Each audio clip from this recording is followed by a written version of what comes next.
Budgetary amendments relating to GST now. Next.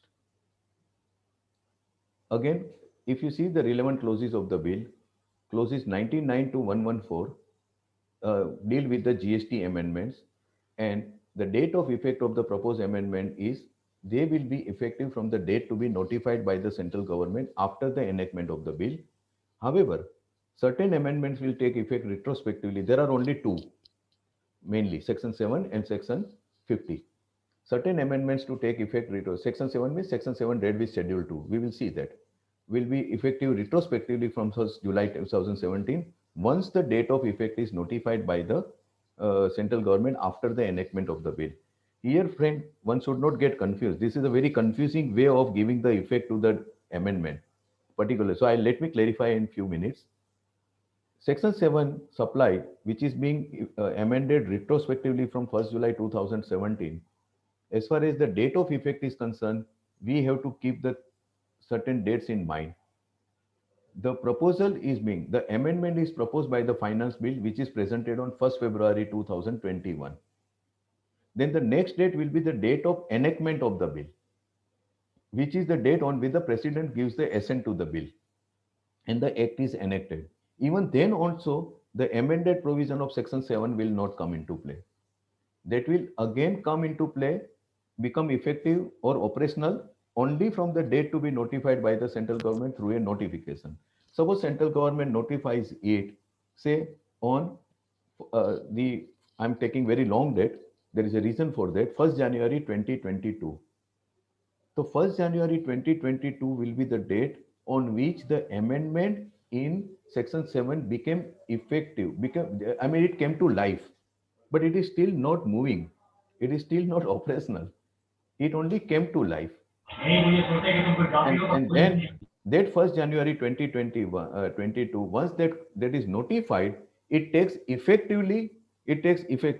from the 1st July 2017.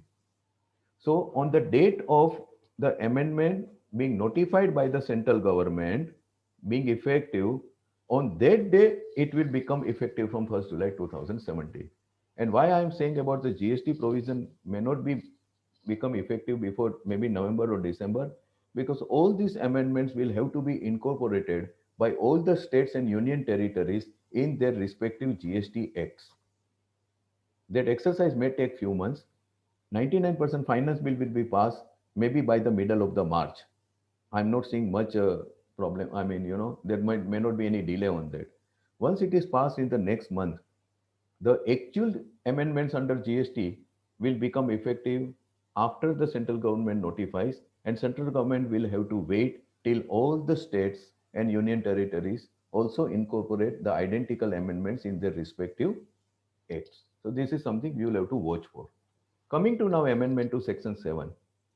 This is an amendment which is being made retrospectively. There are two amendments which are retrospective in this entire 16 proposal. One is Section 7 read with Schedule 2, and another is amendment to Section 50 relating to interest, that proviso to Section 50 subsection 1. And very interestingly, if you see, both these retrospective amendments are actually standing on the opposite poles.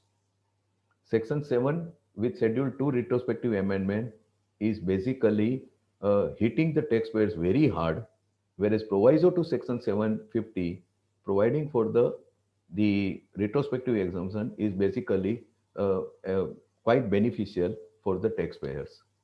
But this is how the things have been, and we have to live with that. What is being done?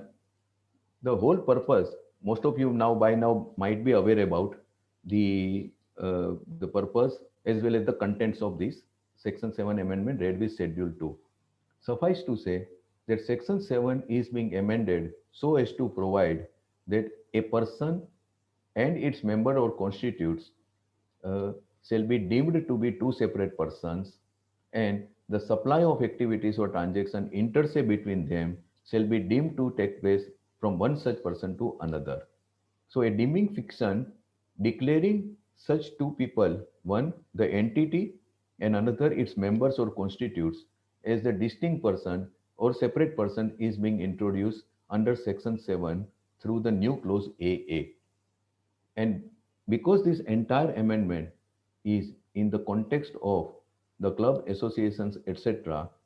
The para 2 of the schedule, para 7 of the schedule 2, which right now provides for, covers only or deals with only the supply of goods by the unincorporated corporation, is also being deleted because it will become unnecessary. Next,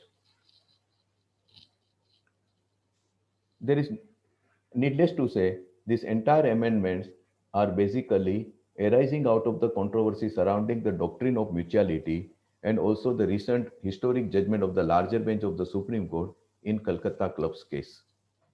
Doctrine of mutuality, which is basically the seeds of doctrine of mutuality, probably lie in the first English decision of the Dublin Corporation, which was actually announced in the 1980, 1897. And in this case, it was said that very, very interesting observation, and this was by the Palace CB in Dublin Corporation versus Macadam.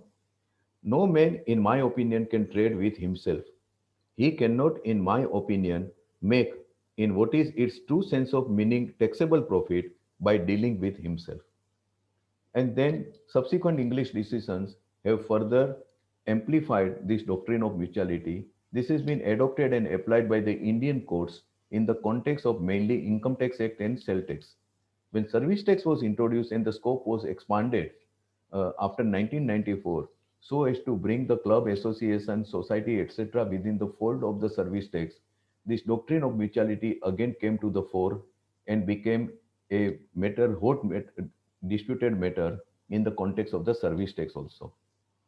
And while in income tax it is fairly established, but in sale tax, after 46th Amendment, Article 366(29)(a), again this doctrine came for the severe test, whether this doctrine would become relevant in the context of sale tax or wait after Article 366(49) A came into force due to the 46th Amendment, Article 366(29)(a). I'm sorry. Now, this controversy ultimately landed in the before the Supreme Court in larger bench in Calcutta Club's case, and by its historic judgment delivered in October 2019, the Supreme Court applied, upheld, analyzed, explained the doctrine of mutuality even in the context of sales tax as well as the service tax. And not only that, for the incorporated entities, for also the Supreme Court extended this doctrine of mutuality and not only for the unincorporated. So the member clubs, societies, the associations where this doctrine of mutuality is generally come into play, they all were held to be covered by the doctrine and therefore their respective activities or transactions said to be not liable to sales tax or service tax. While this debate has been going on, GST Council obviously had to take a very serious note of this development in the form of Supreme Court judgment, which they discussed on 39th meeting. And as a consequence of this recommendation of the GST Council in 39th meeting, which was held on 14th March 2020, these amendments are proposed, which is ultimately to take care of the situation arising out of the Calcutta Club case and whether it is applicable under GST or not. And why this apprehension? Initially, everybody had felt that under GST, taking into account the definition of business, person, supply, and consideration, the Calcutta Club decision would not apply. In fact, Calcutta Club was delivered only recently in October 19, but right from July 17, the everybody had accepted that under GST doctrine of mutuality would not apply. That is the common understanding. Friends, personally speaking, uh, and I am actually not averse to express my view now also because I have time and again expressed my view in the BCA forum, Chamber of Tax Consultants, and other forum also that from July 17, my view has been consistent that doctrine of mutuality applies even under GST and therefore societies, association, chamber, even in a lighter vein, Goregaon CACP study circle also, your institute also, Institute of Company Secretaries also, and other such bodies, professional bodies, industry bodies, societies, resident welfare association, and members club are not liable to GST. To the extent doctrine of mutuality can be applied uh, uh, under in the context of the facts, there might be some variation in the facts. That's a different matter. Principally, they are not liable unless and until, because the law is very faulty. There was a lacuna. The law actually took so many things for granted, not taking any lesson from the past controversy, particularly in the context of service tax. Section 65(105), when the explanation was appended under section, then also the government lost. Then 65B 44 explanation was actually introduced about distinct person. Then also the government lost. Before that, there was no explanation, and it was thought fit that it will be automatically we can cover such type of bodies. And the original definition itself actually did not help the revenue. Considering all these aspects, but what I know, we were very few who were holding this view, but GST Council very clearly accepted that after Calcutta Club judgment, it will be we cannot levy the GST on the clubs and etc. They themselves have accepted in this agenda minute. If one can go through the minutes, and one need not go even. I have written a very detailed article in Text India online with the same heading under which has been published on day before yesterday, uh, where I have explained all these things, the background and the controversy, GST Council's recommendation, what was discussed, and all. Finally, these proposals have been mooted and they have been incorporated in this Section 7 and Schedule 2 removal. What is very interesting is, friends, that the original draft of the amendment, that is original clause AA, or which was actually termed as subclause E, we have four clauses A, B, C, D. A, the main definition, supply includes all forms of supply. B is about the activities covered under the Schedule 1, which is deemed supply with or without consideration, even if there is no consideration. C is import of service with a consideration, even if it is not for the business. And D is omitted, which pertain to Schedule 2. And it was proposed to be the new clause E. However, this has now come as a double A in the budget. Okay, fine. But if you compare the original draft, which is deemed to have been accepted and approved by the GST Council, the actual draft of the provision under bill is entirely different. Similarly, the explanation is also entirely differently worded. Can this be done? Right now, I'm not venturing on any opinion on this. In my opinion, that's why I have written Parliament versus GST Council. GST Council is a recommendatory body, and whereas central government and the and board is bound to act upon the recommendation, finance bill is presented by the Parliament.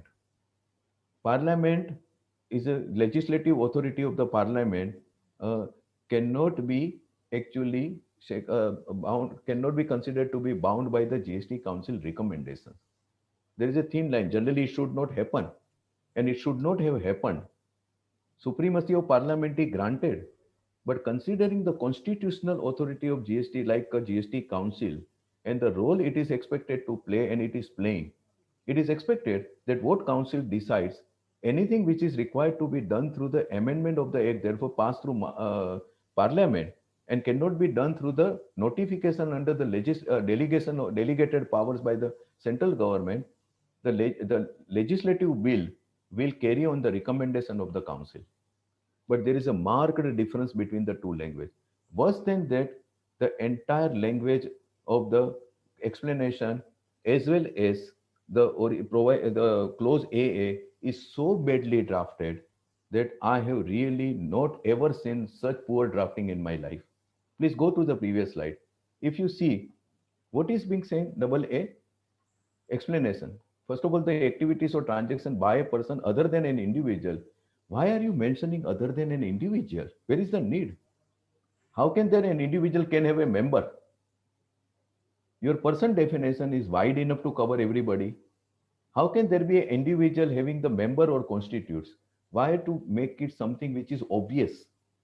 Now come to the explanation. Explanation, the last part, shall be deemed to be two separate persons, and the supply of activities or transactions.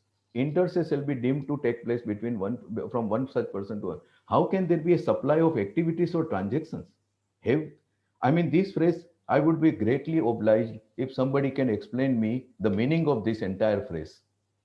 What is meant by supply of activities or transactions? Are we applying the deeming fiction to the activities or transactions, or are we applying the deeming fiction to the supply of activities or transactions? I mean, this is, and that's why in my article, I have called it as a most horrendous drafting. This is horrible. And I hope both these clauses will be suitably redrafted, moved through the amendment to the bill, and then, in line with what GST Council had approved. Though it was also not a satisfactory draft, but whatever best can be done. Otherwise, and over the years, friends, the drafting quality, unfortunately, is just going down the drain. There is no regard, respect for the decency, clarity, and the grammatical accuracy by the draftman.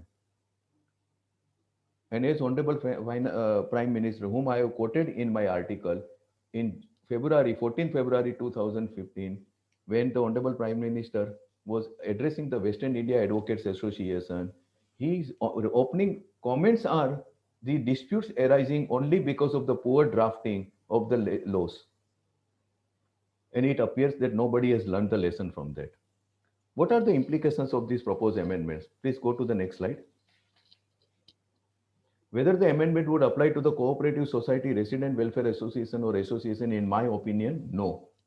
Even if these amendments pass the muster, and it is open to the challenge independently also, even in the context of the members clubs, in my opinion, cooperative societies, resident welfare association and association, etc., industry bodies, professional bodies, who are and who were always outside the levy of GST right from 1st July 2017, will continue to remain outside the GST even after these amendments are passed, because the taste of consideration and the taste of business both are not state are getting fulfilled.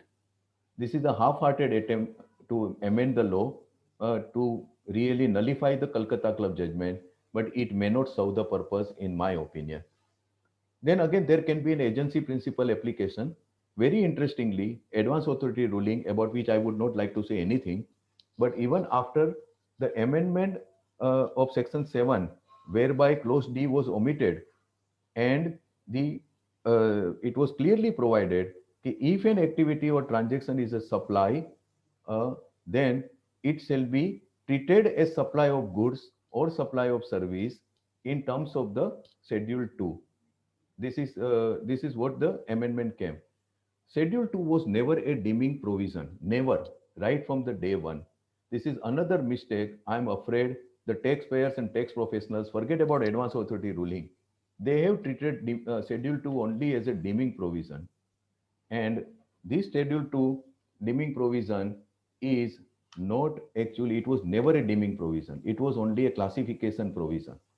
If the particular activity is not supply, it cannot be subjected to tax merely on the basis of Schedule 2. What the taxpayers and tax professional could not see, the board could see, and they have amended the law retrospectively, that Schedule 2 will apply to only those activities or transactions which passes the litmus test of the supply under Section 7 read with Section 9 charging provision. And what are the two tests? One is business, another is consideration. These are the two major litmus tests. Now, the this amendment which has been made under this amendment is also going to play a major role as far as the this particular controversy of doctrine of mutuality is concerned. Even after this Calcutta Club judgment in Apsara Cooperative Housing Society, advance authority ruling ruled against the party. Then came the Rotary Club of Queen Necklace. The appellate advance authority ruling, instead of respecting and abiding by the Calcutta Club judgment, which was cited before it, they took the very easy path and say that the Rotary Club is only arranging the meetings, etc., on which their vendors are already recovering the GST, paying the GST, and the sum which is recovered by the Rotary Club from its members for meeting the expenses of all these events like meeting, it is purely a reimbursement. So they went on the reimbursement theory and held in favor of the party. So in this context, it will be interesting to see whether agency principle will be applicable after the post amendment also, And last but not the least, the other questions are, what will be the implications for the club, etc., who have not paid the GST for the past period? In my opinion, these amendments which are proposed retrospectively, considering the principles of interpretation and the language used, they are still open to challenge. However, as far as the interest and penalty is concerned, I am of the view that interest cannot be, though it is a highly debatable issue, but interest cannot be levied. Penalty definitely cannot be levied when there is a levy arising on account of the retrospective amendment. One can see the Supreme Court judgment which I have cited in my article, Supreme Court in Star India and Supreme Court in JK Spinning and Weaving Mills in the context of central excise. Rule 9 and Rule 49 amendment, removal of the goods, retrospective. In my opinion, the ratio applies even in the context of these particular amendments. It is highly unjustifiable. I'm again not re-quoting the late finance minister, Sri Arun Jaitley. In 2014, 2016, he continuously repeated that government will be very cautious and the circumspect when he moves any retrospective amendment because it tends to affect the business side and also affects the foreign investment. However, in spite of that, these amendments have been moved with no reason. When you have 3.5 years after July 17 to correct the law and the lacuna in the law, one need not have the Supreme Court to tell that you amend the law. It means that the authorities were very much sure that they would be actually winning the case as far as the service tax and sales tax related controversy was concerned. That overconfidence was the reason. One would ask, okay, why the law was never thought to be made proper as far as the GST law is concerned, and why it took 3.5 years to say that. It could have been done. One could have done the lesson from the past instead of waiting for the Supreme Court to deliver the judgment. And secondly, there is another, how much revenue is going to be garnered by this retrospective amendment is anybody's guess. As I have seen, there are very few people, uh, I would very, very frankly call the jokers like me, there are very few jokers who have been holding the view that GST is not applicable on clubs, societies, and resident welfare association, etc., from the very beginning. Otherwise, everybody had accepted, and even tax professional had made their client to apply for the registration. Now, there are very few, and there is no serious challenge as of now to this levy in the High Court or anywhere except some advance authority ruling. So, government, the finance minister could have been considerate and kind enough to not make it retrospective and instead introduce, because no substantial revenue is going to be garnered because of retrospective amendment, nor substantial any revenue effect, serious revenue impact is going to be there if had it been made prospectively. And if it is made prospectively, one may apprehend that those who have paid the tax will go for the refund, which is very much unlikely because all these entities have actually playing very safe, have decided to pay the GST and collect it from the members. So they would never be able to cross the unjust enrichment barrier, nor they would be interested that for whom why should I go for the refund route and then take the refund and give it to my members. Nobody is going to get into this. So I think these amendments should have been made prospectively and not retrospectively. And at least, as is customarily done, some grace period should have been provided in the bill itself. Otherwise, for the people who have not paid the tax for any reason, but after this amendment, some 3 months or 6 months, which is normally provided for, this should have been given to them, whereby they can pay it without interest and also no penal action against them. This should have been the part simultaneously of the amendments. Next, coming to amendment to section 16, another very serious amendment. This amendment provides that if the details of any invoice or debit note has not been furnished by a supplier in the statement of outward supply, which is GSTR1, and such details have been communicated to the receipt of such invoice or debit note in the manner specified under section 37. So GSTR1 and then comes form 2A and now the new form 2B. So if the details of the vendor's invoices are not available uh, on the in form 2A effectively, the buyer cannot take the credit. There are four conditions under section 16.2 as at present. The first condition, the recipient taxpayer should have received the goods or services or both. Two, such goods or services or both should have been received under the cover of the tax invoice. Three, the supplier should have paid the tax on the supplies which are covered by the tax invoice and received by the supplier, recipient. And four, the recipient should have filed the returns. So these are the four conditions. Now this fifth condition is being introduced, that the details of the invoice or debit net should have been furnished by the under section 37 by the supplier, that is form 2A. Next. Now, we are all aware about the 9th October 2019 insertion of sub-rule 4 in Rule 36. Basically, Rule 36.4 moved on this the same philosophy that before the credit is taken, only the credit of only those invoices can be taken. When I say invoices, it includes debit note also. So when the credit is taken, can be taken only of those invoices which are reflected in 2A. That was the sum and substance. And if it is not, then the recipient taxpayer could take credit only to the extent of not more than 10% of the reconciled credit. When I say reconciled credit means the credit which is involved in the total invoices which are duly reflected. Now, this stupid provision, this absurd provision, the 20% was reduced to 10% and now recently to 5%.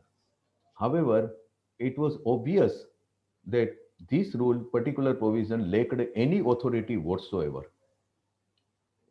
It was actually standing without any parents. It was absolutely an orphan child. And the validity and constitutionality, maintainability of this rule is under challenge before the different high courts already.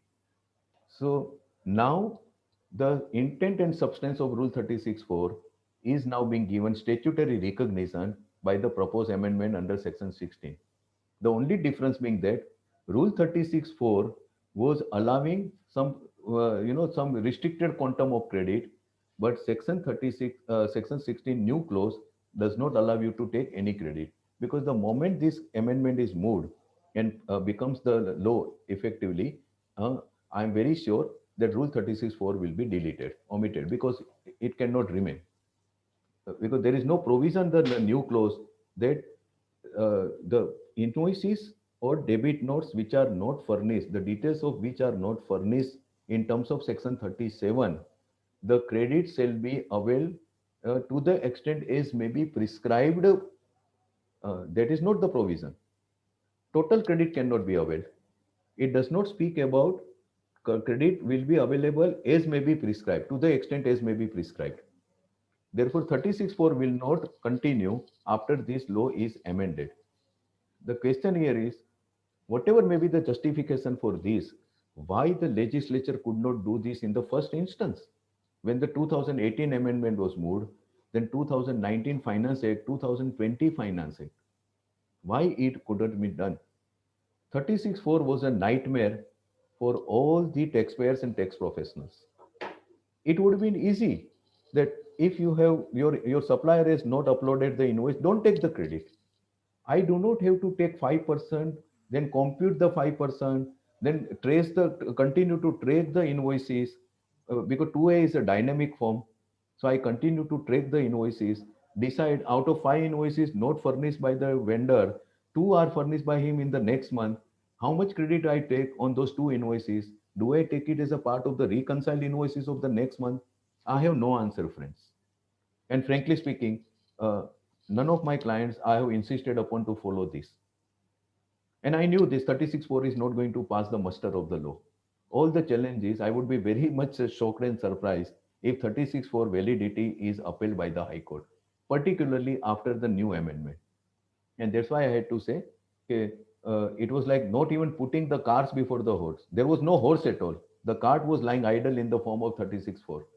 So now they have actually joined the horse. We will have to see whether the horse is carrying the cart or whether the cart will carrying the horse in the coming days, and how far the horse will go. Coming to on a serious note now further next, that the whether the demand being raised, I know okay, now the department and audit have started raising the demand.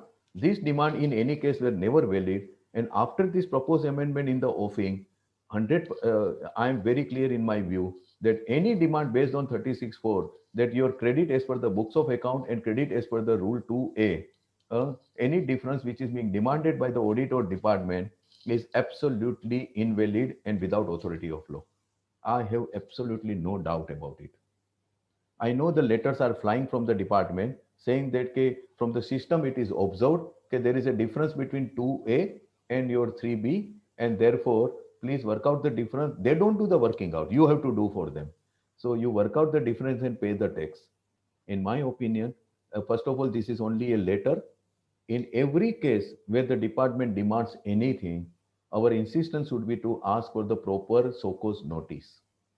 Every communication coming from the department demanding anything, whether reversal of ITC or payment of tax or anything, interest penalty is not a SOCOS notice as mandatorily required in law, particularly under Section 73.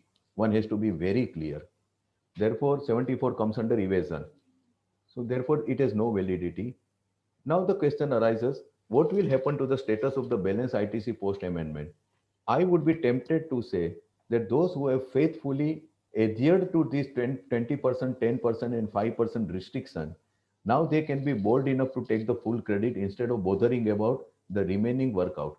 Anyway, the remaining balance definitely will be available to them. uh, once, but they can now be bold enough to take the full credit. There is also some controversy going on, this confusion about which will prevail, 2A or 2B. In my personal opinion, if at all any effect is to be given, it should be given to only 2A. 2A is a dynamic return, 2B is the static return which cannot be revised. So it freezes the transaction on that day. But a supplier for any genuine reason who has not uploaded or who could not upload the details of particular invoice, he may invoice it he may do it at a later date. So it is the two-way which would be relevant for computing the credit if somebody is willing to even follow 36(4) now also. And coming to that, now for further discussion, this entire provision, in my opinion, is absolutely unjust. Even 16 to the new clause AA, there is no gainsaying that this particular provision is aimed at checking the malpractice of the fraudulent ITC. And in this battle against the evaders or fraudsters, it is the genuine and compliant customers, taxpayers, who are being subjected to untold for hardship. The law is simple. If there is a fault, for the fault or lapse on part of the supplier, can the recipient buyer be denied the benefit of the ITC? This is the simple question one should ask oneself. Two, can the law compel somebody to do the impossible? How can I ensure that my supplier will properly furnish the details and my supplier will also pay the tax? My supplier will also pay the tax on that. Yeah, please go into this. Yes. Next. Uh, Instead of that, you go into 16 to C. Previous slide. Sorry, not 46 to 49. I'm sorry. Go into previous slide. This is the analysis of 36. Yes, 16 2. Sorry. Yes, just stop here. Yeah. Now, this condition, and if you see the new clause, okay, where the supplier has not furnished the details, it is closely connected with the clause C also, okay, where the supplier does not pay. Now, there are two types of cases generally. One, those suppliers, taxpayers, who are basically indulging into fraud, and therefore, after making the outward supplies on paper, they simply disappear or they cheat, they don't pay the tax. This is one class. The second class is where the supplier has declared the outward supply, but for some reason he has not been able to furnish the details. And there are two reasons: one, genuine reason, some technical reasons or other reasons, some error or otherwise. The other reason could be that the supplier has probably no fund available to discharge the full liability for the month, though he has already declared the outward supplies under GSTR 1.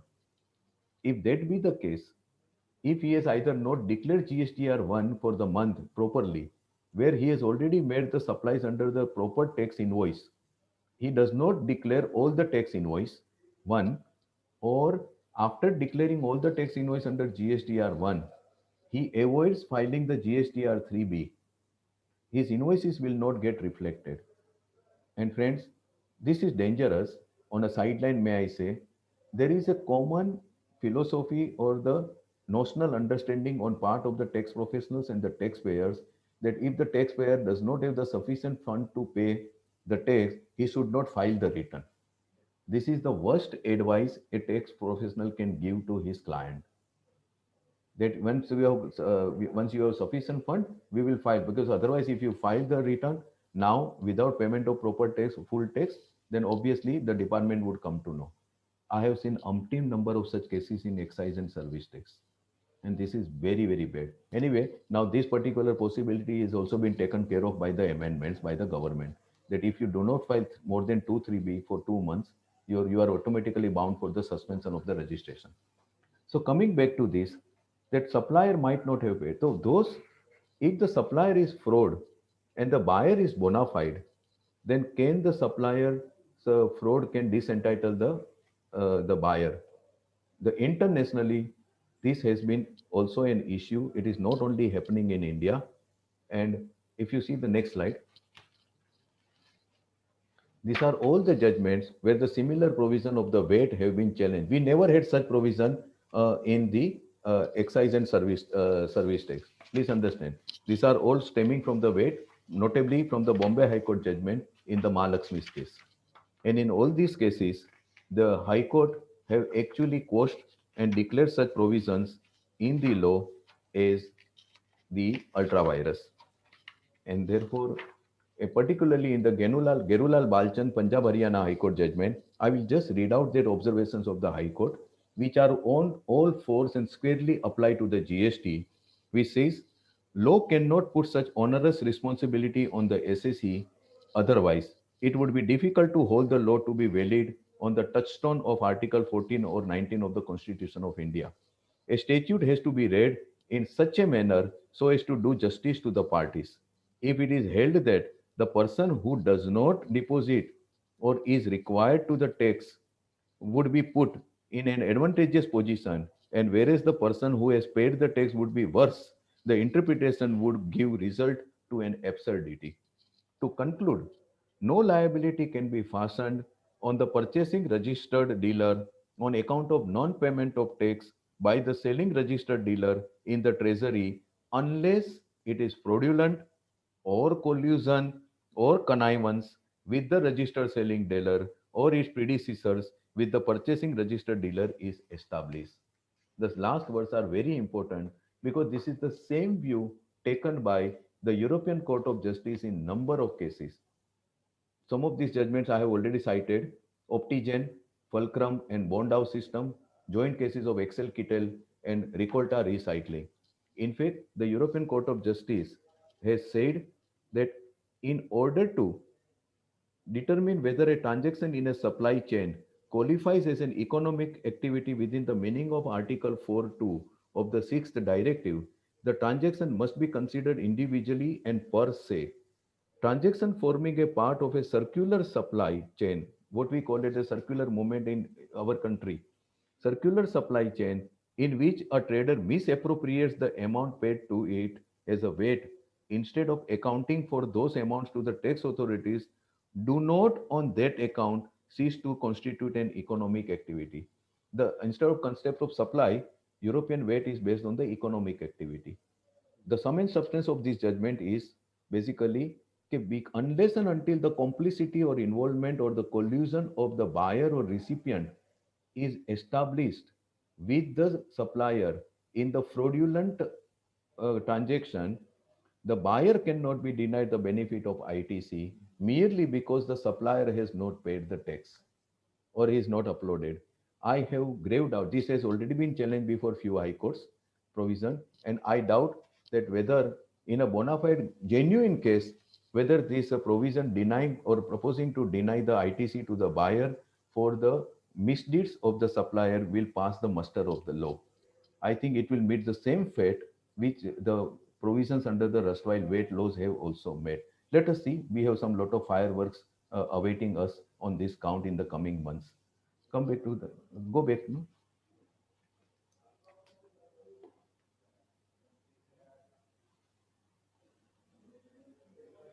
Yes. Go. Yeah, previous. Yes. Yes. I think previous. Okay, now next. Coming to the most heartbreaking provision of the GST Finance Bill 2021. I will not go into the details because this is only the talk of the town across the country by and large, uh, and that is doing away with the mandate of the statutory audit by the professional like chartered accountants or the cost accountants. And these have been subject matter of intense debate. So I will not read out the provision. What is now being proposed is that compulsory mandatory audit by the chartered accountants or cost accountant is being done away with the omission of 35(5). Section 44 is being replaced by a new section whereby it is provided that an annual return will be filed, including the reconciliation statement, but which could be self-certified. Some of the columns of the reconciliation statement will find way in the annual return itself, but it should be self-certified. So no need for the certification by the chartered accountants or the CS or CMS. Next, next, next. Friends, I know that, and that's why I was tempted to give this title. Does this amendment or is this amendment really as bad as it seems to be? Is it a bolt from the blue or blessing in disguise? I know there is a widespread feeling of disbelief, dismay, distress, and disappointment. And coupled with the income tax related amendment, whereby the tax audit limit has been raised from 5 crore to 10 crore, this is a double whammy for the tax professionals. I would not like to go into the circumstances leading to these amendments because, at least among my friends and professionals and my clients, my views are very open right from the day one about this particular provision and the justification for retaining this provision under the GST Act. So I would not go into that.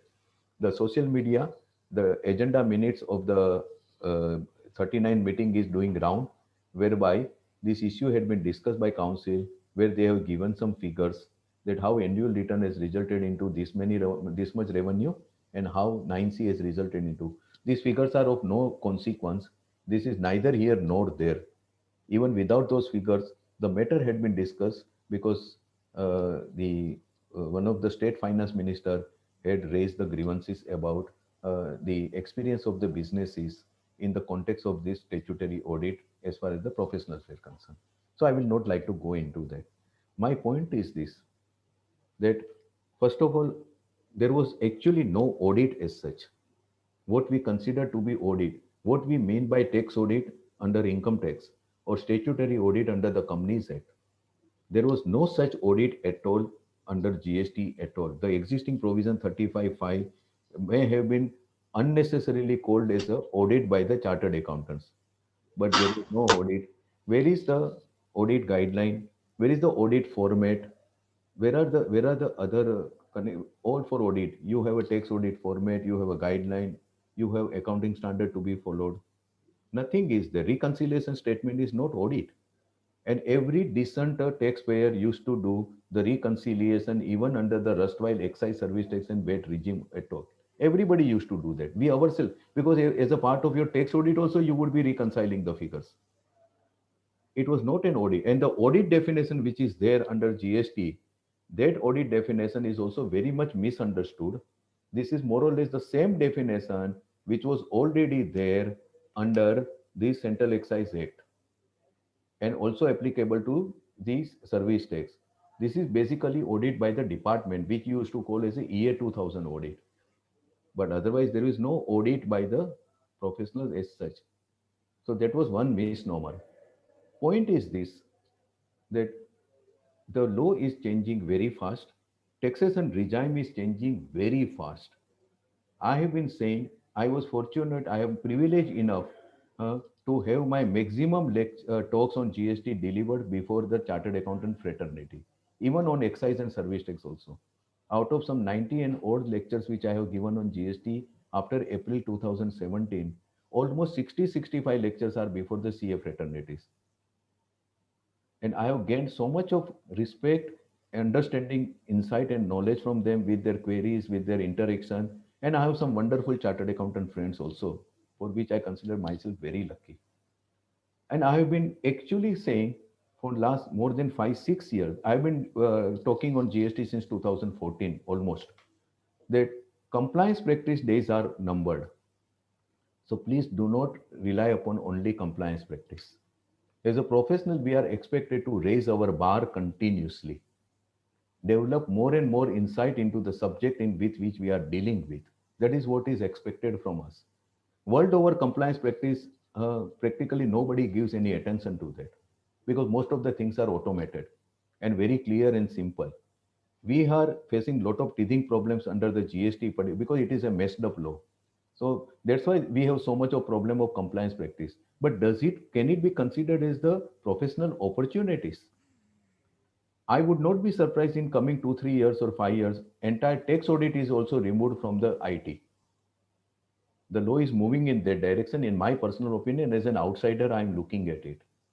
So, uh, unless it is a bare minimum unavoidable, one should really, on the contrary, I feel that on account of this removal of this certification, where your signature goes, which may probably mentally, if not otherwise, make you liable or make you feel liable for whatever you have signed, any except the organized resourceful entities, all SME and other entities would definitely would prefer their uh, annual return henceforth to be, vetted or reviewed by his chartered accountant on which he is the immense trust.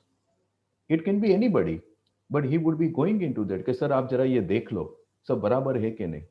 And you are undertaking that value added service without taking the burden of signing that particular report.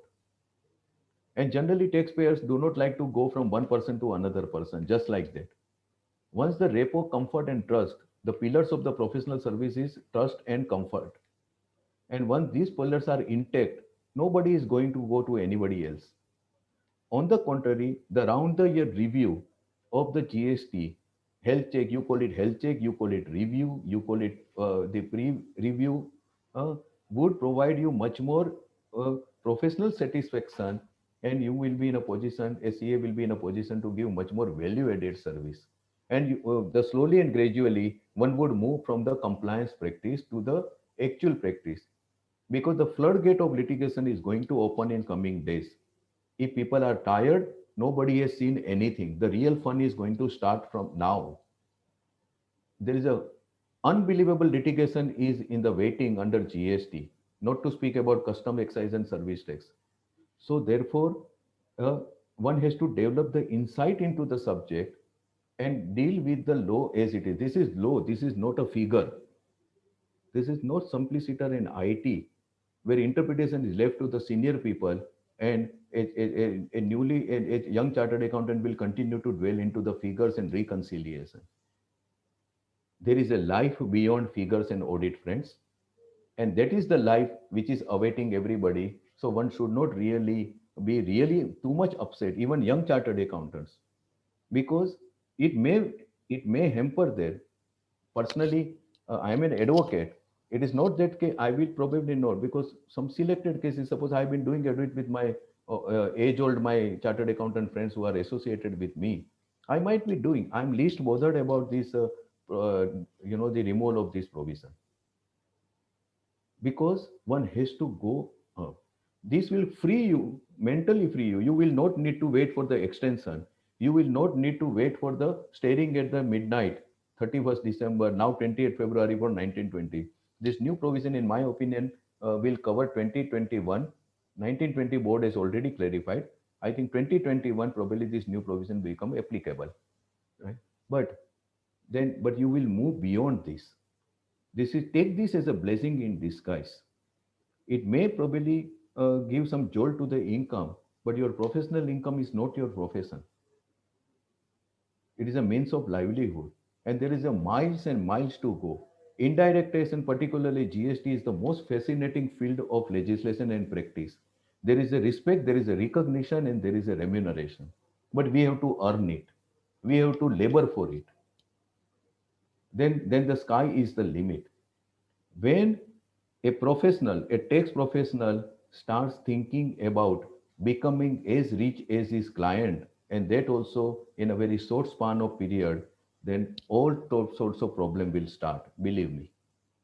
So please take this as a blessing in disguise. Raise your bar and enjoy this fascinating field of the GST instead of creating hue and cry about for the removal of these provisions. I have nothing much more to say on this. Next, interest on delayed payment of tax.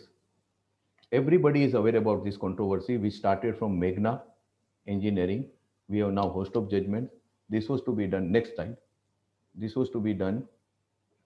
This has been done retrospectively now, so that the in short, the interest will be now payable only on the net amount of tax payable from the ITC, paid from the ITC and not. Now, the important thing is the original proviso which was introduced to Finance number 2 2019 and notified from 1920 is substituted by the new proviso, though both are given retrospective, both were to be given retrospective effect.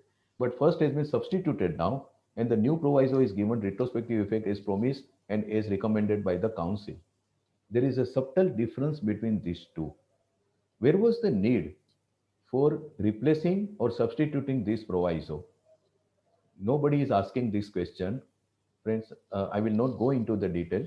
I will only say that first original proviso was an open invitation to the fraud. Luckily, the policymakers could see the danger posed by the original proviso, and therefore this proviso has now been substituted. And I'm going to explain this in detail in my article, which I'm penning on this particular proviso and why it has to be substituted. Otherwise, the impact is everybody knows. It is simple uh, that the interest will be recovered only on the net portion. Those who have paid or who have been compelled to pay or from whom forcibly the interest has been recovered on gross amount during all these years by the department based on the section 50 subsection 1 on the basis of this proviso, once it is enacted and notified, they can definitely challenge it and ask for the refund. Even right now also, one can go ahead with the refund based on the current proviso also, in my opinion. And then depending upon the development and the limitation period and everything, one need not worry about the limitation period of 2 years.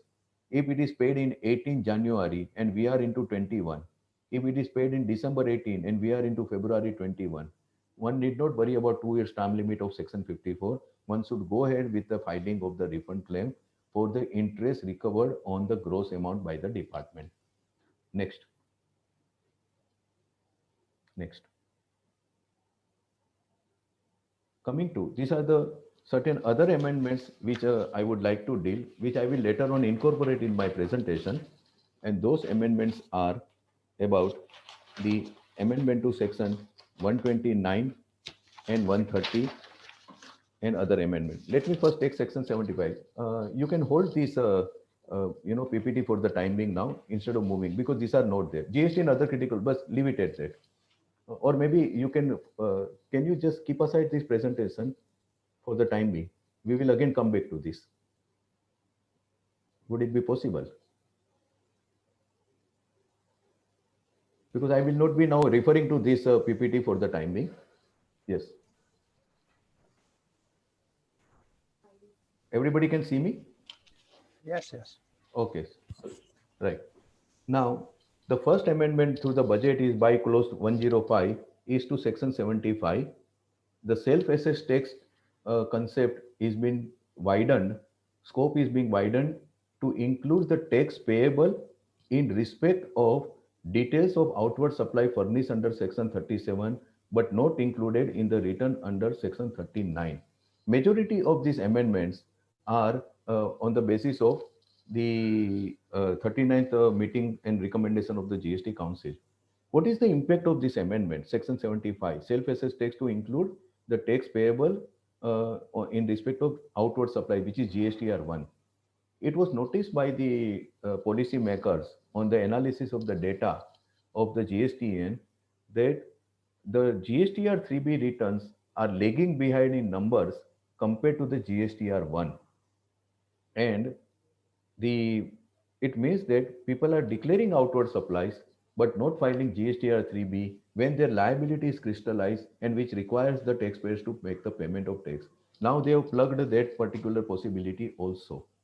However, now it will be okay, once, and on the other hand, for recovery of any tax which is short paid or not paid, compulsorily section 73 has to be followed. If there is a evasion, 74 will be coming into picture. This was considered to be totally unjustified by the policymakers. Okay, once a taxpayer has declared his liability under GSTR 1 by declaring outward supplies, his liability shall be deemed to have been crystallized. Why should the department should be subjected to issue so cause notice?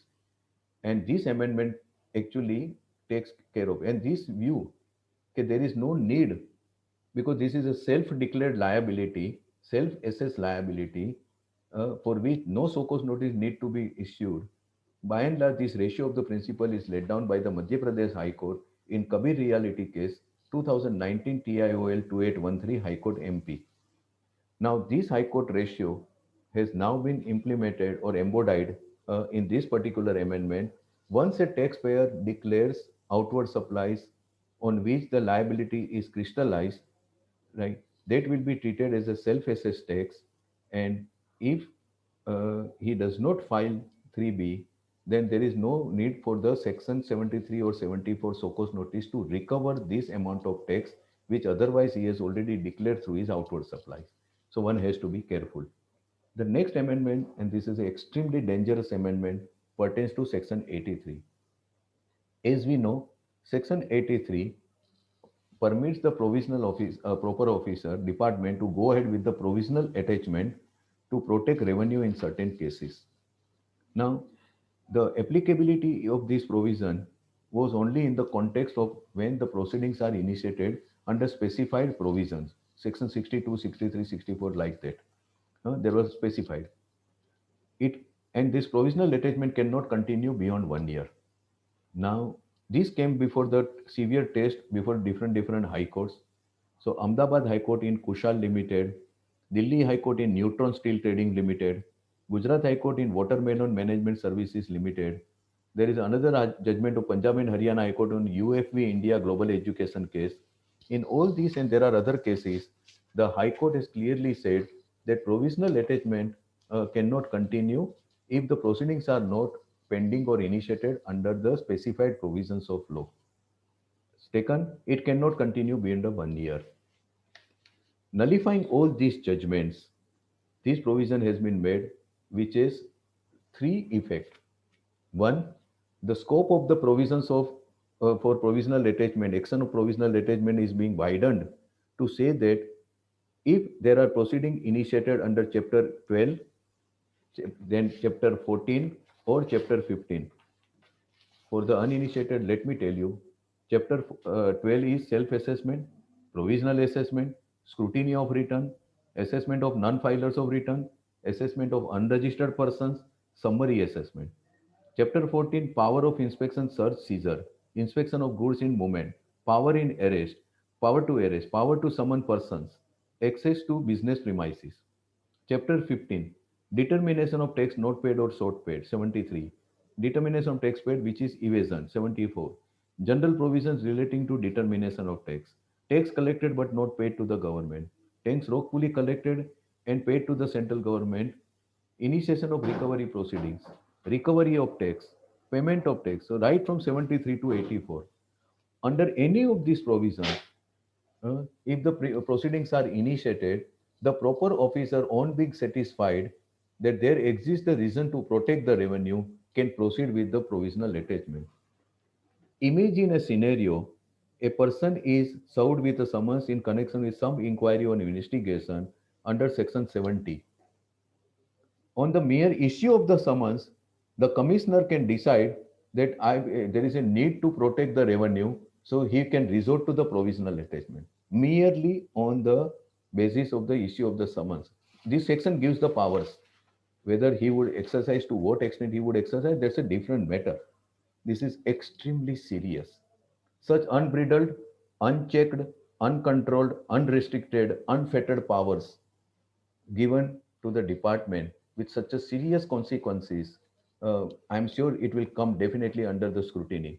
Gujarat High Court in Valerius Industries has clearly said, and the power conferred upon the authority under Section 83 for provisional attachment could be termed as a very drastic and far-reaching power. Such power should be used sparingly and only on substantive, weighty grounds and reasons. The power, the power of provisional detachment should be exercised by the authority only if there is a reasonable apprehension that the SSC may default the ultimate collection of the demand that is likely to be raised on completion of the assessment. It should therefore be exercised with extreme care and caution. It further says the power under Section 83 should be neither be used as a tool to harass the SSE, nor should it be used in a manner which may have an irreversible detrimental effect on the business of the SSE. The attachment of bank account and trading assets should be resorted to only as a last resort or measure. The provisional attachment should not be equated with the attachment in the course of the recovery proceeding. Friends, these observations of the High Court are in the context of the existing Section 83, which is not as draconianly worded as the proposed amendment. One can only shudder at the thought that what would happen once this new amended provision come into the play. What will happen now? Are we living in a state where every taxpayer is being frowned upon as a evader and smuggler and fraudster just because there are some bad elements and black sheep in the society? Why? We are still not coming out of that age old rigid mold of framing the taxation policy, keeping the intent of nabbing few tax evaders or fraudsters in the net, regardless of what miseries and what hardship it may cause to the large number of the by and large genuine and compliant taxpayers. Our tax policy and our tax law framing policy is, I would like to say, it appears is always based on uh, the only one and one intention. First, we make very sometimes very liberal law with lot of loopholes. When those loopholes are exploited by few people, then it is being tightened to such an extent that nobody can breathe also. Tightening the noose uh, at the, for the neck, no, tightening the noose, around the neck of the tax evaders invariably result into suffocating the genuine taxpayers. We will have to see that how far this provision would pass the muster of the scrutiny of the law. The other two amendments to relating to section 129 and 130, these are the, I mean, broad, very wide-ranging amendments. I will only summarize them. The first entire section 129 is now being converted into a complete code in itself relating to detention and seizure of the goods or conveyance. It becomes a self-sufficient, comprehensive, complete code. The detained, as of now, as we are witnessing, when the goods are detained by the flying squads on the way of the goods in detention, when the goods and conveyances are detained for any reason, 9 out of 10 cases, flimsy reasons, the party is forced to make the payment of tax, though he has issued tax invoice for which again he would be making the payment. So tax plus interest as well as tax, at least tax and penalty. Sometimes he has to take the registration, temporary registration in the state where the goods have been detained. In the name of obviating these difficulties of the taxpayers, it is now being done that, okay, we will not demand any tax, we will not demand any interest from you. The goods now can be asked for the release on payment of 200% penalty. This is the benefit which is being given, that you pay 200% penalty. And similarly, the transporter can also ask for the release of the conveyance under detention or seizure on payment of the 100% penalty or rupees 1 lakh, whichever is less. It is further provided the, the existing quantum of the payment of the for the release of goods or conveyance in case of exempted goods is remaining unaffected. It is remaining the same. There is no change in that. The Apart, apart from that, when the security is required to be furnished, the provisions relating to security for releasing the seeking the release is also not actually affected. It remains the same.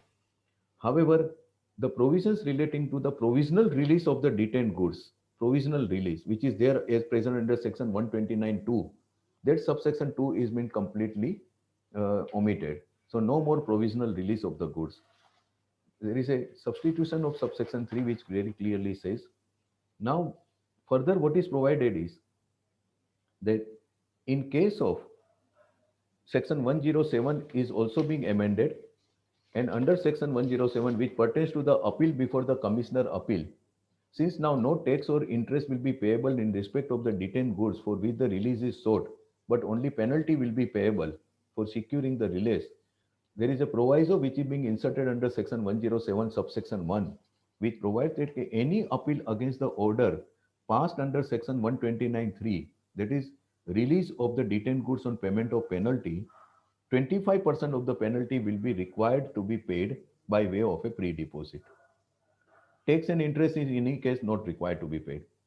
Similarly, the cases relating to the interest and penalty on such detained goods which are at present indirectly are part of the section 73 and 74, they are completely being delinked from section 73 and 74.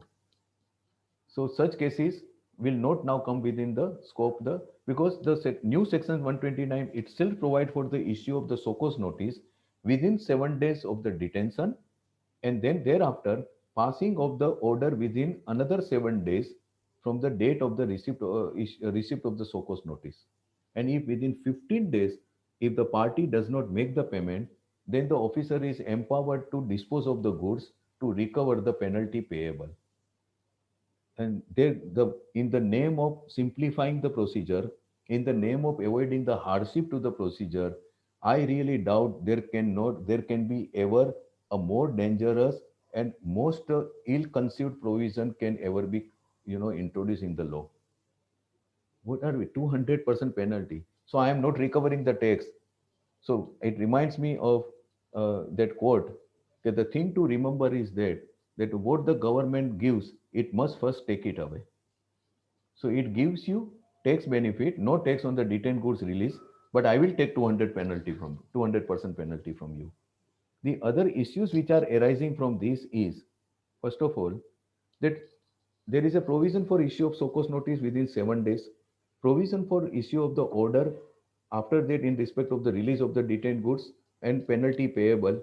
This order definitely is challengeable by way of an appeal. If the appeal can be filed against this order, where 25% penalty is required to be paid by me as a pre-deposit of the penalty amount, then where is the question of a officer resorting to the disposal of the goods if I do not make the 200% penalty? How can, I mean, totally conflicting and contradictory. How can, where is the question of my penalty arises if I challenge the levy of the penalty and seek the order? Can there be the time limit for disposal of the goods actually precede the statutory time limit for filing the appeal? Can the department resort to the sale or disposal of the detained goods on my non-payment of the penalty because I am challenging the order for which the time limit of 3 months? Can the department resort to the sale of the goods even before the 3 months time limit is expired? What type of provision is there? I'm really baffled and confused. And I'm sure, and this provision does not make any distinction between the detention on account of the technical or procedural or minor lapses and the serious offense like clandestine removal or otherwise. Clandestine removal, in any case, it will come under the evasion case. But any other serious issue, it does not make any difference. I personally feel that this particular, all these amendment would and should come under serious constitutional challenge on the ground of the inconsistency, the anomalies, conflicting between various provisions and unfettered powers, unreasonableness. It can and it should come under the constitutional challenge. Coming to section amendment to section 151, powers of the commissioner or an authorized officer to collect. The present section 151 permits the commissioner to issue by a notification. He can collect the statistics from any person in relation to the matters pertaining to the GST. He has to issue notification, and the purpose is to collect statistics. Now, this is being converted into what? A commissioner or an officer authorized by him can, by an order, may by order direct any person to furnish any or information in connection with any matters under the Act within such time, in such form, and in such manner as may be prescribed by him.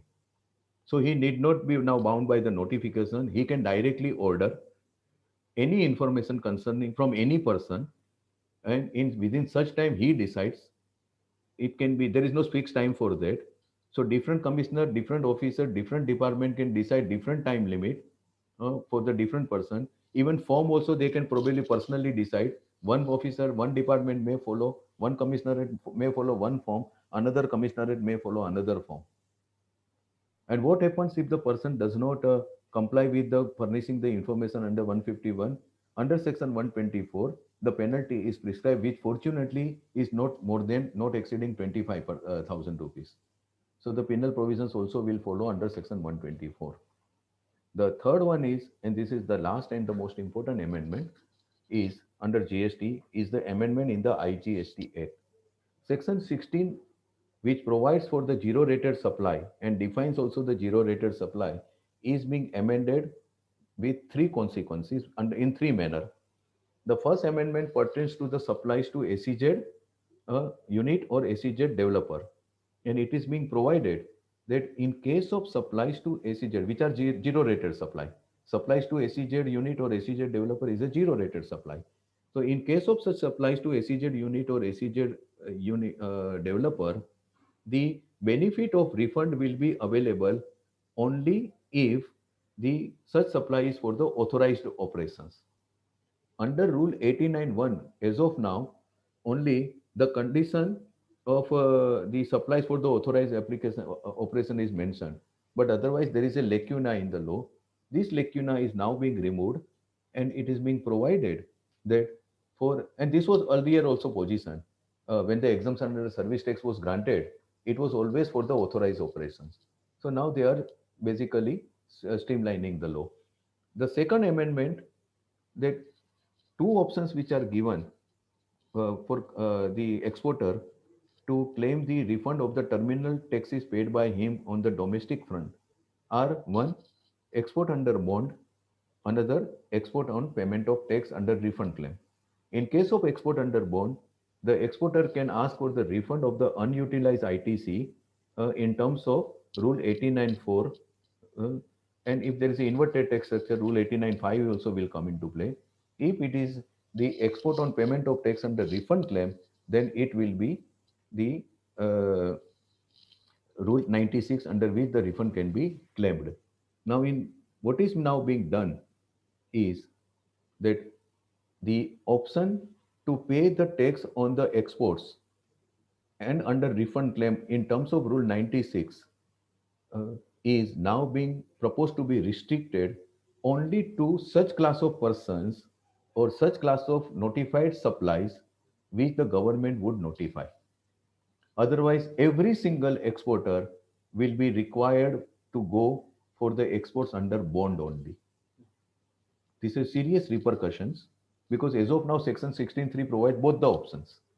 Now, out of that, 16.16.3 is now being proposed to be completely substituted, whereby the first option is, and only option is, under bond, and then subsection 4, which is being introduced under section 16, there it is provided that on payment of tax under refund claim, the exports can be made only by those class of person or in respect of those class of supply, those notified supplies of goods which the government notifies.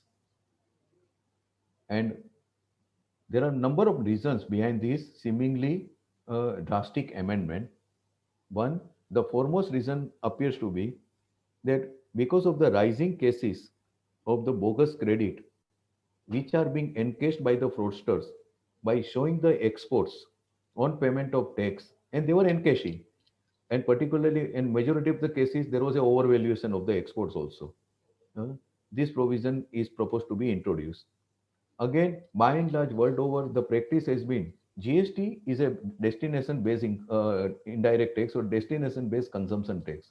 So, where the consumption tax decides the taxing jurisdiction, and therefore exports are always relieved of the tax burden, imports are subjected to tax under reverse charge mechanism. This is the fundamental philosophy or the character of the GST or VAT, which is a destination-based consumption tax. Now, here, the world over, the the exports benefit the exporter. It is always done through the LUT or bond, and therefore payment of tax under refund claim. This is proposed to be now curtailed. Third is there is a understanding or that philosophy prevailing in the revenue or the policy makers that by allowing, even in genuine cases, by allowing such refund, where there is a double benefit. Again, that 9610 is under challenge. IGST exemption on imports under advance authorization and the refund claim under Rule 96 is being seen as a refund claim, which is absolutely wrong otherwise, because I am claiming the refund. A genuine taxpayer is claiming the refund of the tax paid by him on the other purchases, and not on the question of his claiming the refund on the IGST exempted import does not arise at all. And there is no law. Law provides me two options. So these are the various reasons by which uh, the flip side, Rule 89.4, the formula is so clumsy and complicated. There are bound to be problems, disputes, harassment. Secondly, because under refund claim route under Rule 96, the refund is always automatic. Once the shipping bill is actually, related to my tax invoice and supplies on the ICE gate, refund comes automatically. So there is no interaction between the departmental officers and the taxpayers. Rule 89.4, when the refund is being claimed of the unutilized ITC, invariably one has to come into the contact with and interact with the departmental authorities. And then all sorts of problems start, as we know very well. I need not go into the detail. So therefore, this is probably may open up the the another harassment group. This is definitely not going getting into the ease of doing business in India, and but they have their strong justification. It appears policymakers have, and therefore this particular provision has been mandated. And the last thing is in respect of, but here a question arises that in the absence of this, whether the restriction placed under Rule 96 by Sub-Rule 2, what is the constitutional validity of that restriction now? Because the powers not to allow the export under refund claim route is now only specifically prescribed, is being taken. So that the Rule 9610 validity is already under challenge before various high courts, and probably it will now get a booster dose after this proposed amendment. The other amendment is in respect of the exports under bond as per the amended provision henceforth. I mean, whenever it will come into effect, uh, the receipt of the foreign remittances is linked with the exports under bond. Receipt with the foreign exports is being linked with the export under bond. So, if the remittances are not received by the exporter within the time limit prescribed under FEMA, then the entire refund is required to be paid by him with interest within 30 days of the date of the expiry date of the under FEMA. This is this was earlier under central excise also. Now, but this will apply only under under bond export. As of now, this provision was already introduced under Rule 96B, capital B. This Rule 96B is now being incorporated under Section 16 by this amendment. And this is very important. In case of export of goods, this does not apply to export of service. The in case of export of goods, the remittances have to be refunded. The exporter might have claimed the refund, but if the remittances are not received within the period specified under FEMA, then he will have to give it back the entire refund along with the interest. And this may open up whether if presently if the Rule 96B is applied in case of exporters who have been exporting the goods on payment of tax under refund claim, is it valid? Because there is no such provision as of now. So Rule 16 amendment will have to be kept in mind because, and one has to be very keenly and apprehensively await the notifications after the law become amended law comes into play. Okay, which class of persons and which class of supplies are notified by the government, where the exports on payment of tax under refund claim route is also allowed to them. And my feeling is that it will be bare minimum. Otherwise, everybody will be now forced to go for the exports under bond only and claim the refund under Rule 89.4 of the unutilized credit, which is going to be quite a lengthy and intricate exercise considering the formula. The last part is agricultural develop infrastructure and development says this was expected. The reasons are given. These are being confined to the very specified commodities. The only curious thing, frankly speaking, I mean, we are quite used to these cases for years and years. So, frankly speaking, I have not gone too detailed into that. The one curious thing which I find about this entire levy of the agricultural says, if you see the charging provision which is contained in clause 115 of the finance bill. Uh, it's chapter 5, 115 and 116. These are the two provisions which covers the agricultural infrastructure and development cess. The charging provision speaks about the levy of this cess on the specified supplies imports at the rate not exceeding 20%. This is the charging provision, like our section 9 under GST, that not exceeding 20%. Right? Then one has to prescribe the tariff rate, and from there one can prescribe the exemption rate. Now, not more than 20% is not a tariff rate. It is a limit. What has been done by notification 1 by 2021 central excise and notification 2 by 21 central excise, these are budgetary notification. The rate of sales payable on different commodity has already been prescribed, which are concessional rate. How can there be and these are exemption notification. 1 by 2021 has been introduced under 5 by 5A. Section 5A is a central government power to issue exemption notification under excise. 2 by 2021 is also the 5A read with section 147 of the Finance Bill 2002. Now, these are exemption notification. How can there be under exemption notification directly exemption can be concessional rate can be prescribed without first prescribing the tariff rate? So I'm slightly confused. I mean, baffled on this. I'm doing my further research on this, but otherwise, anyway, this is the need of the hour.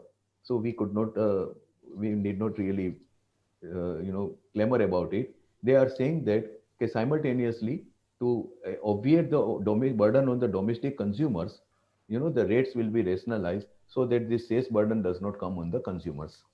So, friends, these are the overall amendments of the entire amendment concerning the customs, GST, and this says, as I said earlier in the initial part of my talk, that they are short in numbers but long in effect.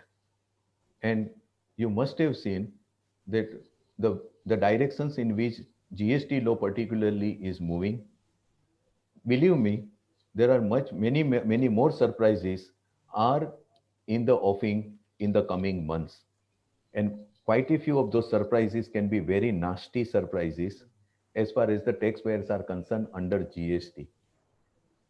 The law is going to become extremely difficult for the, and it is unfortunate that on the front of ITC, if you go by the statement of objects and reasons to the constitutional amendment 101st, ITC was touted as the main objective of the GST, providing for the seamless, uninterrupted ITC. But this, in the name of seamless, we have been shamelessly restricting the benefit of ITC. We are curtailing. Not a single nook or corner has been left being without exploitation, whereby the ITC benefit cannot be denied to the party. Nothing is being left on one crook or every on one pretext or another.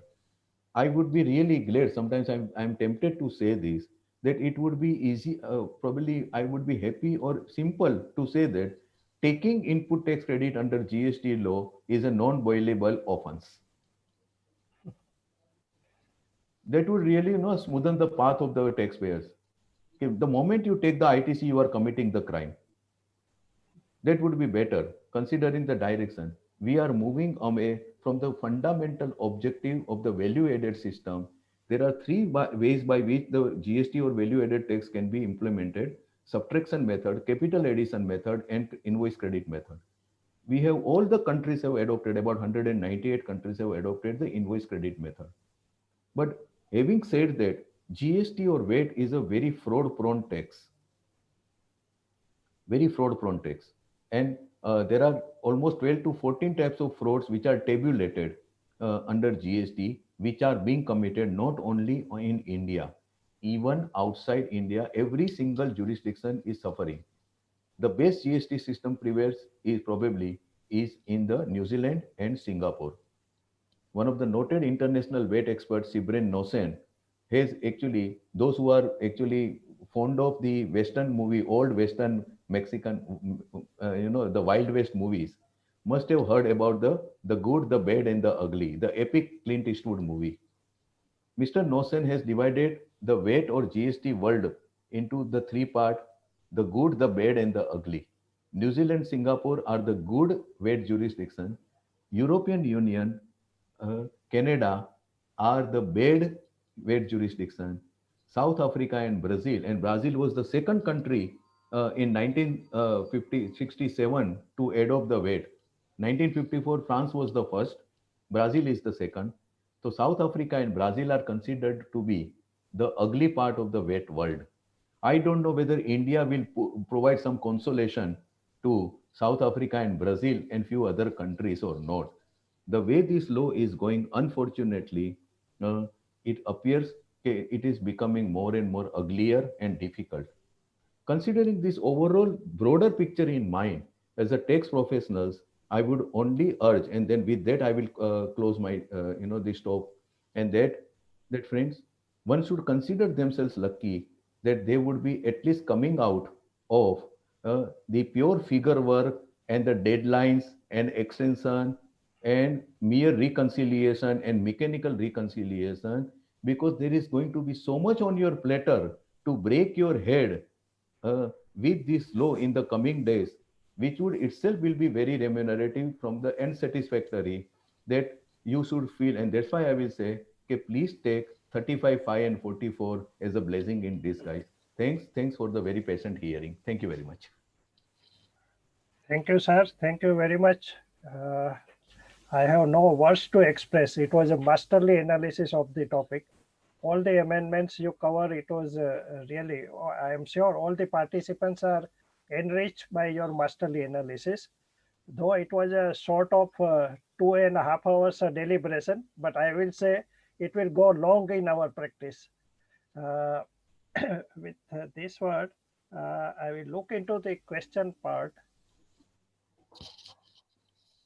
Sir, only one question which I have put is you refer to section 16 and 2A statement. Right. Question is, if there is a late upload of invoice by suppliers and late entry in 2A, that is beyond due date of return filing, can it create a problem under section 16 2 double A, which is What will happen? newly amended? What will happen is Yeah. that once what is now being proposed, simpliciter, because 36.4 definitely will be omitted. Right. So today, if any of my vendor invoice is not getting reflected on the system that is under 2A, I cannot take the credit at all. Right. Now, right? Then later on, he reflects that invoice Yeah. at that point of time. Now coming to the time limit, Yes. right? Time limit, that is 16.4. Right. That was part of my other critical issues, Right. but then I thought I would take it up in my question answer. Right. There are two parts of this 16.4. Yeah. One, it is the due date of furnishing the annual return, Yeah. or the date of furnishing the return for the month of September of the next financial year. Last This year. is the current topic. Right. Let me tell you first of all, two things I would like to inform the participants.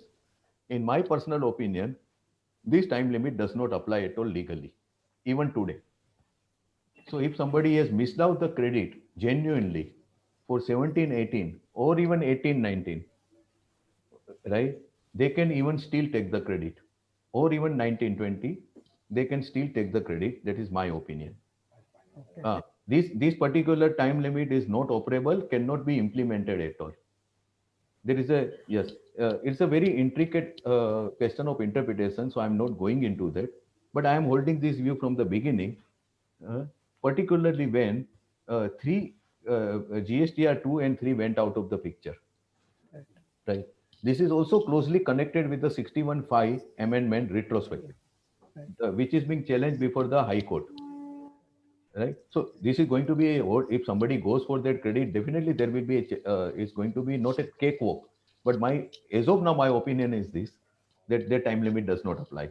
Right. Assuming that time limit applies, then on the the uploading of the details, so long as it within this time limit, there is no issue. Ideal thing for us as a tax professional to advise our client is to ask them to actually impress upon their all vendors Right. two things, that all these provisions, with these new provisions particularly, an existing provision of 36(4), you're uploading, not uploading the invoices may defeat our or may affect our right to take the ITC immediately, subjecting us to lot of unnecessarily compliance burden and financial burden. Right. So be very careful on this. Otherwise, we may be, this is a pure business communication, not legal communication. Right. Right. Right. Secondly, for QR, the quarterly filers, Right. they are required to file the return quarterly, but they can they can go for IFF, so Right. invoice filing facility. Right. This should also be part of the advisory, that though you can file your invoice quarterly also, please opt for the monthly filing, because in any case you are paying monthly, payment of tax is monthly. So you pay the monthly, you opt for the monthly filing, so that our availment of the ITC and reconciliation of the books of account will not be affected for 3 months. Right. And particularly those who are claiming the refund of the tax under exports, with substantial exports, the reconciliation for the purpose of claiming refund becomes easier. Right. So such type of advisory should go. Should go. So I don't see any problem on this count. Right. Okay. Sir, one more question But on another thing is, Yeah. hopefully under 16(4), I thought it would be part of the budget. I thought so. I have been discussing this particular, the requirement, which and removal of this requirement for last 1.5 year, 2 year, I am fighting. And I've been saying that excise and service tax, excise, we had never such time limit. And for at least 5 to 7 years, at least initial 5 years, taxpayers should be allowed to come, accustomed to the system. Right. And in genuine cases, you should not pose this type of time limit at all. Right. Let the system mature Right. and understanding of the taxpayers mature. So please remove this time limit. That has been my constant plea before them. Right. But it appears, or at least give only one time limit. Right. Don't give 2 dates. Right. Okay. Give only one time limit. You may case 30th April 2000 of the 30th April of the next financial year, but there will be certainty. Right. Ideally, the time limit which I have actually proposed in all my talks and representation is that it should be the date of filing the annual return till the time the annual return is in operation. Correct. Because by that time the reconciliation becomes easier. So those Correct. who genuinely missed out the credit, they can take the credit by filing the annual return. Yes. That is why. Yes, actual reconciliation is done in annual return only. So that is what actually I have been trying to plead before them continuously. Hopefully, one time limit is coming. Right. That is for sure. Right. One time limit is coming. Sir, one more question on exporter. Now it is mandatory to realize the export within the permitted time under FEMA. So whether that will include even the extended time under FEMA? Extended time also. Yes. Right. That will include extended time. Okay. Okay. Okay. Thank you so much, sir. Bharat bhai, Yeah.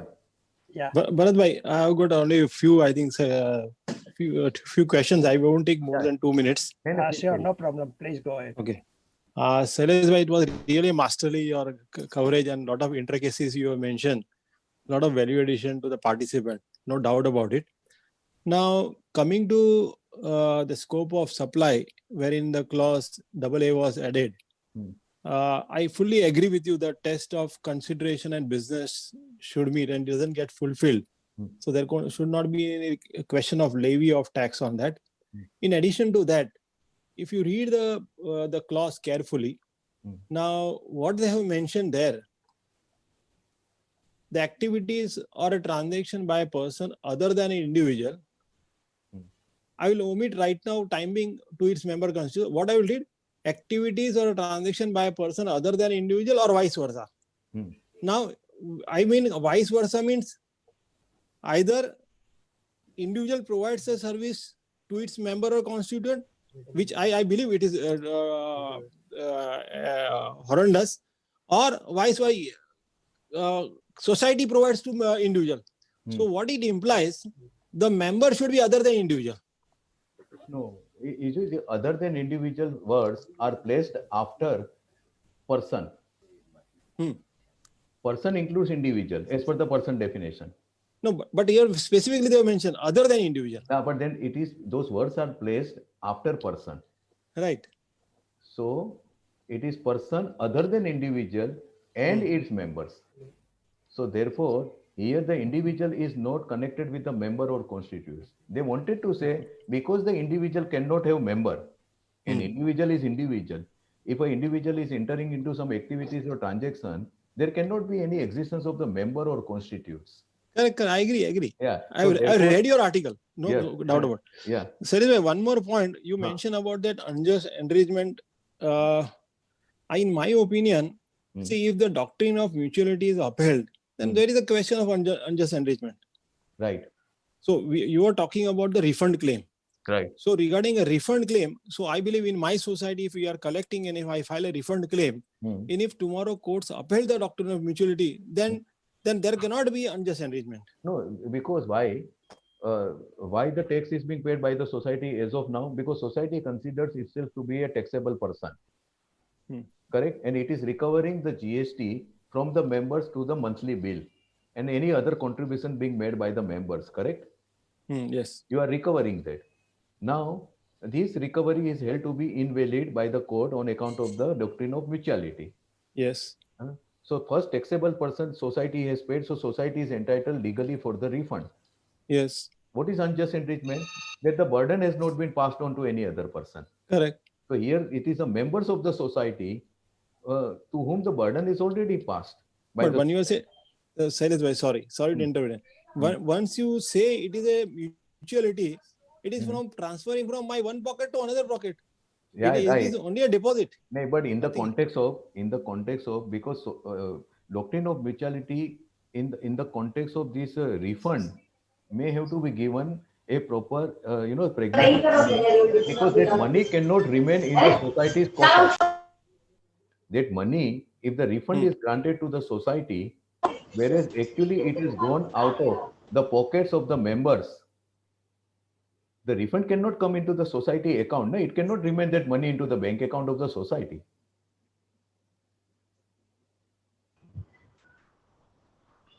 Fine. Short of time, so I won't take much time. The only another point I just want to draw the attention regarding this chartered accountant that which has been audit. Now, where the SS is required to file an annual return along with the reconciliation statement with the audited statement, maybe the word is. So if there is no audited, if you suppose that taxable person doesn't have any type of audit, then he's not required to, he has to file a return, but then won't be required to reconcile. No, so I'll tell you one thing. This particular provision is right now there in the 44(1) even right now also.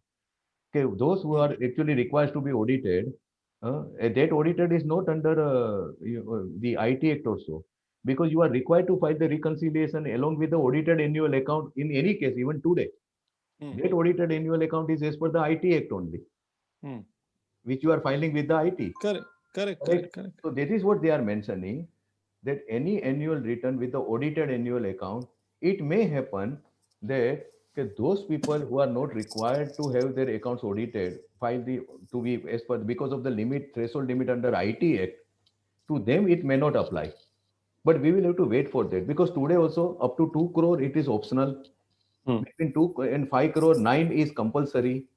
But 9C is not required to be filed, and above 5 crore, 9 and 9C both are mandatory. Correct? So therefore, in my opinion, this will continue, but sooner or later, be prepared. I wouldn't be surprised that even 9 is also taken away from the system. Okay. Excise law has survived and thrived for more than 70 years without any annual return. We had never any annual return. Service tax Right. has survived for 25 years, even Mhm. without any annual return. GST, GST is not different from excise and service tax as far as the fundamental concepts are there. Yes, yes. The major fallacy which as a professionals we commit, we try to look at GST with the completely new glasses. You know, picture is the same, but the murti is the same. Our glasses color have changed, and we are trying to deal with this law as if it is an alien piece of legislation. Somebody from Mars or Uranus or Saturn have come down here and actually framed and imposed this law on us. And therefore, I find every day that the tax professionals are getting into hair splitting interpretation without any, sometimes without any basis. Mhm. You know, that hair splitting is not required. We should not Correct. get into, we should always remember the basic fundamental concepts of excise service tax and to some extent customs. Right. Then this law is very simple. What do you, Bharat bhai? Okay. Thank you, sir. Thank you, Bhavin Bhai. Now I will request Deputy Convener Jagdish Bhai to propose a well-deserved hearty vote of thanks to Speaker. Jagdish Bhai. Yes, sir. Thank you. Thank you, Bharat Bhai, for giving this opportunity to give a vote of thanks. Jagdish Bhai, Stalwart little loudly. Hello. Thank you, Bharat Bhai, for Yeah. giving this opportunity to give a vote of thanks. Sri Shailesh Bhai, thank you for explaining in detail indirect tax proposals and its related critical issues in the budget 2020-21. Sir, your session was extremely helpful and we all are blessed with knowledge. Your detailed and critical analysis on this topic has enriched our knowledge of all the participants here. And we have also refreshed our understanding of the subject. Hello. Ah, I also Yes. extend a thanks to the entire core committee and Ravindraji for coordinating and contributing in this virtual meeting and making it successful. On behalf of Goregaon Study Circle, I propose a very well-deserved hearty vote of thanks to the today's learned speaker, Sri Shailesh Bhai. Thank you, sir. thank you very much. Thank Thank you you. very much. Thanks for this Thank you, Shailesh Bhai. Thank you once again. And thank you all the participants and all the organizers, my colleagues, everybody. Thank you very much for making this meeting great. Shailesh Bhai, we had a record presence in this meeting of our study circle. 129 presence Yeah, I'm participant. glad, sir. Yeah, it was a bit exhaustive one. I'm sure Yeah. participant must be feeling tired. I will be fine-tuning my entire Yes. presentation, and Yes. maybe in a by Tuesday, Wednesday maximum, I will send it across, which you Yes. can share with participants and other members as may Yes. be deemed fit. Okay. Sure. Sure. Thank Sure. you. Definitely. Thank you very Thank, much. thank you, Shailesh bhai. Thank Thank you. you very much. Thank you. Thank you all. Thank you. Thank you, Uh, Shailesh bhai. Thank you. I will end the meeting.